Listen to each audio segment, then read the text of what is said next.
देखा कैसे तोला पकड़े है, कहाँ के भूत तोला लगे है। अभी मंत्र मार के भूत को भगा दे भगा दे भैया। अरे मेहमान बन बैठा न हो, वह बहुत बड़े बैठा हो, हीरापुर में आए हो जाने। हाँ अरे तहा बहुत बुरा में आए हो सुना। हाँ देखो तेरे भूत तोला कहाँ गया, रबा माँ के चलो चाह के पकड़े है तोला वो। ले ना भैया भगा देगा। चल अभी देखो तो भूत बच्चा मेरी धरती माता का है, कहाँ पे भूत लगे हैं। ये टूरी ना रमरमा के पकड़े है, परेशान करे थे।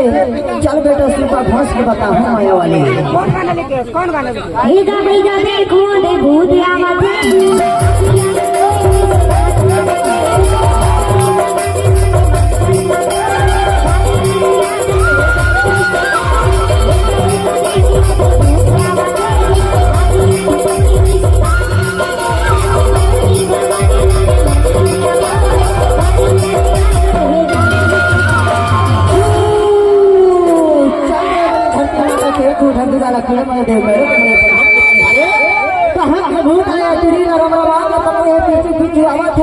जहाँ से आए कहाँ चल देता है। डोला के डोला के डोला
के पानी पी रहा साबुन लगे ही का है। टूरी लोग परेशान करता है। डोला के डोला के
कचरिया ढीमर मारे मछरिया।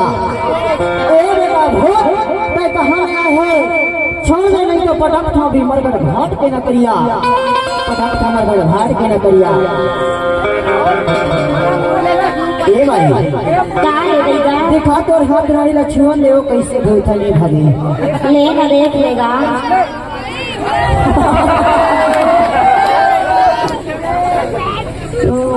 चल रे मेरी धरती माता के पूछा मजगान तो खेलोदाई का है चल रे मेरी कोलकाता के काली रतनपुर के महामाया जोगल के कमलेश्वरी मैया अमर कंठक के नर्मदा मैया जन्म लेने वाली मात पिता हीरापुर के खेलोदाई देख है भूत कहां से लगी है ठीक से पीछे पीछे आवत है का चीज में मान ही का कैसे मान ही वाले मोरा पता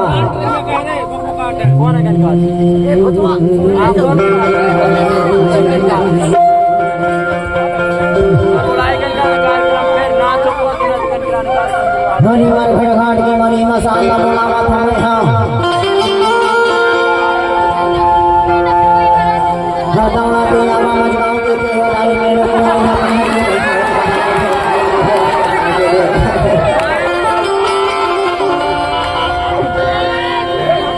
की बमनी के में हो गया का है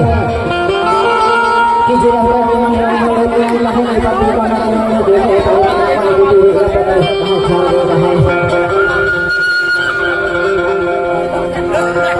जान में जा जा नहीं तो ऐसा तो करता ना दे मैं कहां गए तो तेरा मगा दे कहां गए तू मेरे साथ डोला पे